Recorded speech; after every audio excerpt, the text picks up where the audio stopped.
Catus. Maximus here. Here's a Stanley USA tool. Actually, I may be wrong. I think Stanley or other companies certainly make squares like this. Pretty unique.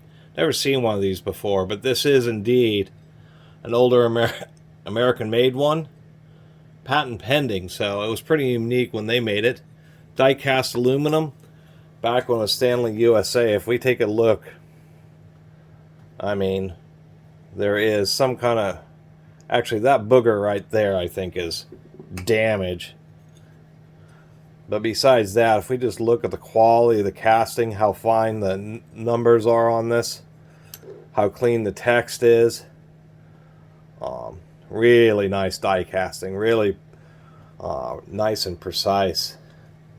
Center square. This is a center finding square. We do have a little notch here. What that just allows you to make lines at different degrees using this protractor here. But the name claim to fame, and the whole point of these pins, is it helps you find the center of things, which is actually kind of interesting, and this makes it easy. It has different sized pins, so obviously if your object is so small that it fits in between the small pins, it's not going to work for you, but even this 1-inch socket will work. You actually use it upside down. We'll put it on the surface here. If I want to find the center of this, all I'm going to do is make a scratch. We can turn it 90 degrees. That would be the standard thing to do. Make another scratch. We could even make a third scratch.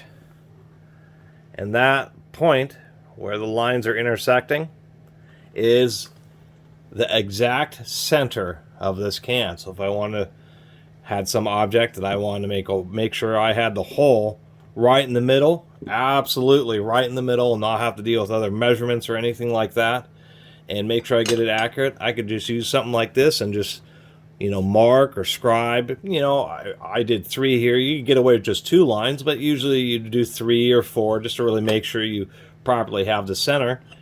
And now you have the center point. Just makes it super easy. Of course, this little tick mark here is something, have to get the light. This is something where you could align this right up to that hatch point, make a line, and then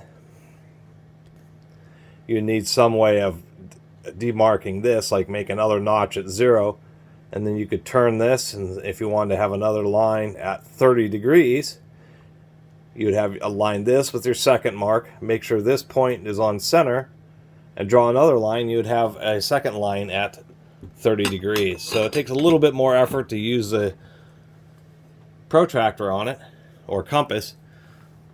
I guess I always get those. I'm easily confused. That's the easy way to put it.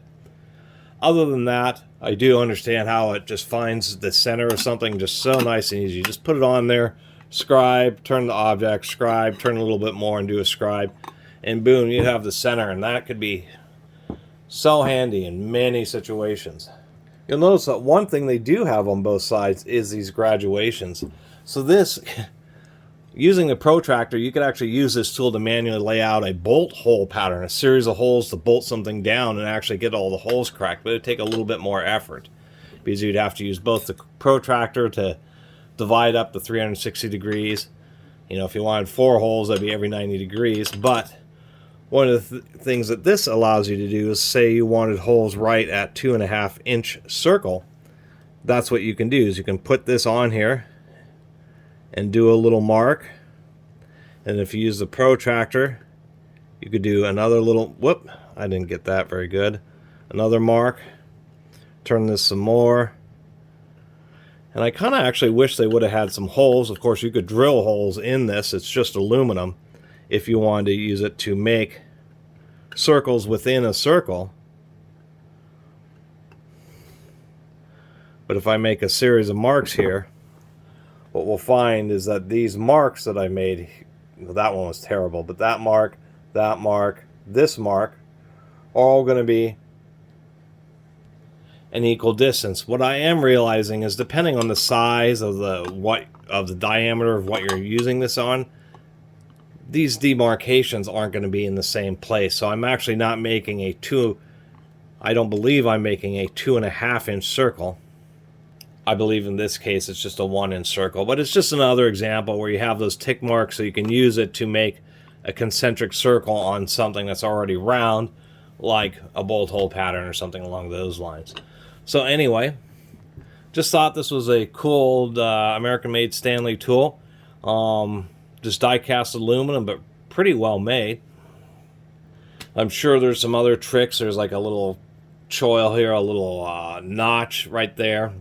So I'm sure there's, once again, a few other tricks, a little hole to hang it up to using this tool, but the most simplest one, which is just using it to find the center of a circular object, makes it super handy. Makes just that one function alone totally worth it. Of course, if the object is flat enough for you to be able to push it against these alignment pegs.